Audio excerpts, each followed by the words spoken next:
ప్రియ సహోదరి, నీ శ్రమలు చూసి, నీ బాధలు చూసి, నువ్వు పడుతున్న శ్రమను బట్టి నువ్వు కృంగిపోచున్నావా? నన్నెవరు అర్థం చేసుకోవట్లేదే, నేనెందుకు బ్రతకాలి, ఎవరి కోసం బ్రతకాలని కృంగిపోచున్నావా? నీ దేవుడు సజీవుడు. నిన్ను నీ తల్లిదండ్రులు మరచినా, నీ కుటుంబీకులు నిన్ను గుర్తించకపోయినా నీ తండ్రి నిన్ను గుర్తిస్తాడు. ఆయన వైపు తిరుగు. నువ్వు నమ్ముకున్న దేవుడు సజీవుడు. భూమి ఆకాశం సృజించిన దేవుడు. ఆయనను వారి రోదము తనకు వినబడగా వారికి కలిగిన శ్రమను ఆయన చూచెను.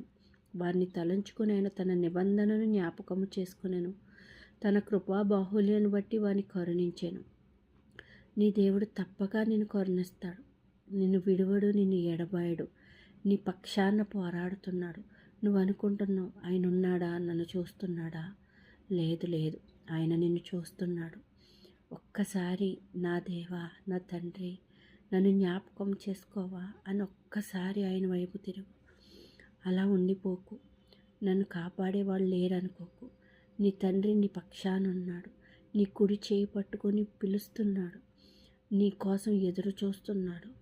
నీ జీవితాన్ని అంతమొందించుకోవాలని చూడుకు. ఆయన నిన్ను విడువడు. నీ వారు నీతో కొద్ది కాలమే ఉంటారు, కానీ శాశ్వతంగా ఉండేది నీ తండ్రి ప్రేమ. ఒక్కసారి తండ్రి ప్రేమ రుచి చూచావంటే నువ్వు ఎన్నడూ విడువవు. ఆయన అంత గొప్ప ప్రేమ గల దేవుడు. నువ్వు ఎన్నో బాధలు గుండా వెళ్తున్నావు, కానీ ఆయన నీ బాధలన్నిటినీ ఆయన భరించగల దేవుడు. ఒక్కసారి నీ చింత యావత్తు ఆయన మీదేసి నువ్వు నిశ్చింతగా ఉండు.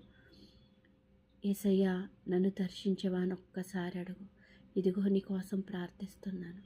పరలోకపు తండ్రి, ఇదిగో ప్రభా, ఏ సహోదరి అయితే కృంగిపోచున్నదో, నాకెవ్వరూ లేరు, నేను ఒంటరిగా ఉన్నానని బాధపడుతున్నారో, నన్ను లేవనెత్తిన దేవా నీ కుమార్తెను లేవనెత్తు. నన్ను దర్శించిన దేవా నీ కుమార్తెను దర్శించు.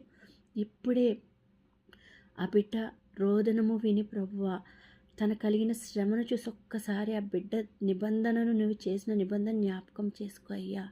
నీ కృపా బాహుల్యం బట్టి ఆ బిడ్డ ఎడల నీ కరుణ చూపు, దయచూపు, కరుణించు. ఈ రాత్రికాల సమయంలో నీ కుమార్తెను దర్శించు. ఇప్పుడే నీ కుమార్తెతో మాట్లాడు. ఒక ధైర్యాన్ని ఇవ్వు ప్రభువా. నీ ప్రేమను పొందుకొని ఆ బిడ్డ నీ సాక్షిగా ఉండాలా. సహాయము చేయమని నీ కుమార్తె తరపున వేడుకుంటున్నాను తండ్రి. ఆమేన్.